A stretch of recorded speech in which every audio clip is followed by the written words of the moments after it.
They are the heavyweights of the horror class. Large in scale, large in impact, large in their horrifically destructive effect on moviegoers.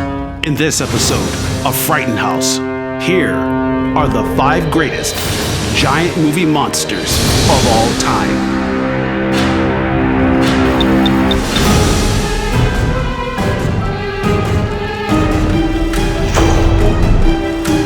You've just entered the FrightenHouse. Number 5, Tarantula, 1955. Universal's sci-fi and horror writer-director Jack Arnold, already a multi-genre legend after 1953's It Came from Outer Space and 1954's The Creature from the Black Lagoon, stepped into the subgenres of misuse of atomic power and gigantism with one of man's deepest fears, spiders. In this shocker, a corrupt Dr. Deemer uses a radioactive application to enhance a nutrient theorized to eventually serve the food needs of the world. However, the good Dr. Deemer has experimented on everything he shouldn't, from ultimately causing gross mutation in humans and astounding growth in animals, in a decision making no sense at all. Deemer also gave the growth nutrient to a tarantula, which escapes during a fight between Deemer and one of his victims, with local authorities disbelieving the idea of an ever-growing, murderous spider on the loose. It takes a lot of frustrated running around from good guy Dr. Matt Hastings and lab assistant Stephanie Clayton to convince the sheriff that the tarantula is real enough for the sheriff to call in the Air Force to destroy the arachnid in spectacular 1950s fantasy style. No movie spider ever seemed so menacing that audiences feared there was no answer to the creature. Now that's a top 5 giant monster. Number 4, Pacific Rim, 2013. Guillermo del Toro's hybrid sci-fi horror film, at first glance, seemed like it walked the same side of the visual street as Iron Man and the Transformers movies, until Travis Beacham and Del Toro's screenplay injected the kind of big machine meets big monster challenges once popular in 1980s anime, sans the always reliable happy ending. In this film, towering, destruction-minded bioweapons, conveniently named Kaiju, are the product of an alien species intent on nothing less than the elimination of mankind. Using an interdimensional portal located on Earth's ocean floor, the Kaiju's method of go big entry and attack, through the lens of modern filmmaking standards, seemed like a fresh tribute to the giant monster film of the 50s and 60s, with man's response, giant piloted robots, sneaking in a bit of the youthful appeal of the giant robot genre. Number 3, Gojira, 1954, Godzilla, King of the Monsters, 1956, and Godzilla, 2014. While 1950s Hollywood filmmakers used atomic experimentation as the source for commentary in many horror and sci-fi films, nowhere was the ideal of the effects of atomic warfare and its terrible effects more influential on artists than in Japan. By 1954, like many among the Japanese population, producer Tomoyuki Tanaka's worldview remained seared from the then recent atomic bombings of Hiroshima and Nagasaki. Similar to his US counterparts, using fantasy to comment on serious issues was a natural. Only in the view of Tanaka and writer-director Ishiro Honda, man's cruel use of flesh and land-ravaging atomic weapons would turn nature against him. And so it did, in the form of the mammoth, reptilian, hydrogen bomb-triggered thing, Godzilla.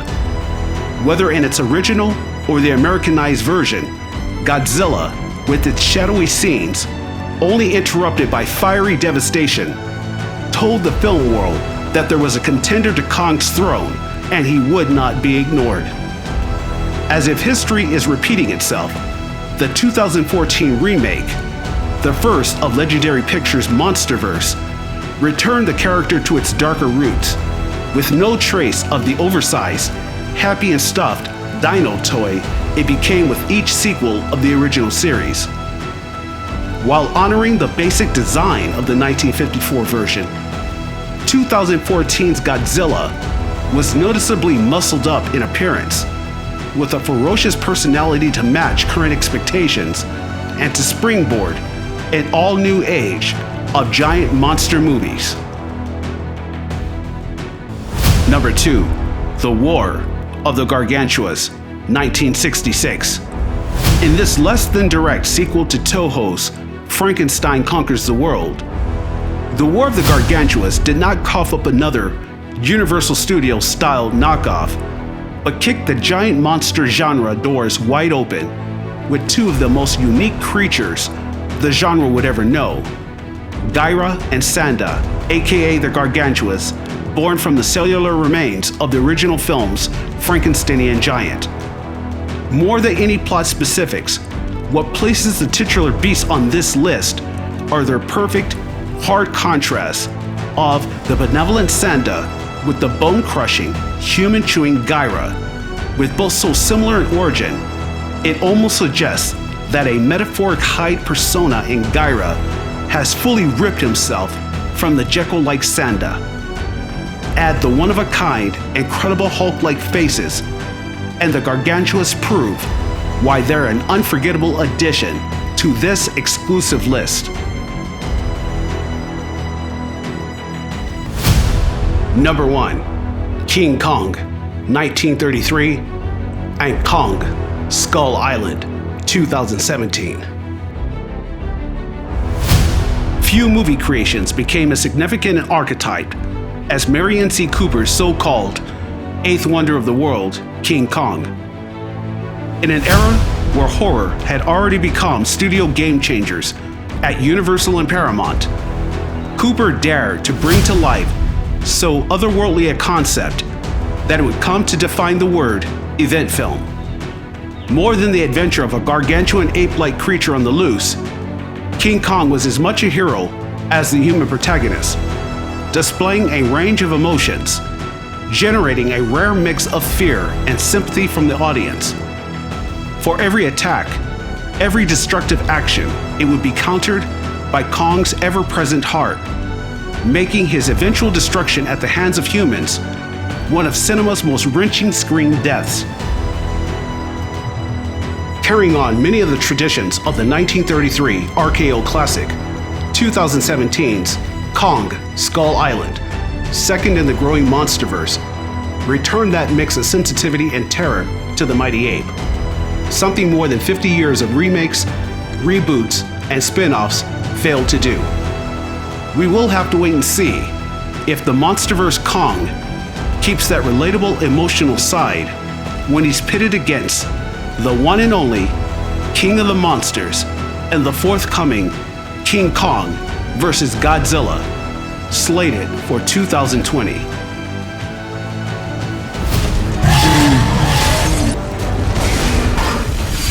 That's all for this episode of FrightenHouse.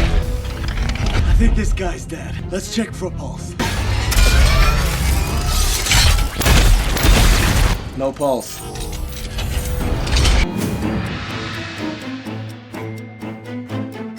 Comment below and let us know who or what are some of your favorite giant beasts, titanic creatures, and mammoth terrors of monster cinema legend. And be sure to subscribe to FrightenHouse on YouTube for all updates and new episodes. Thanks for watching.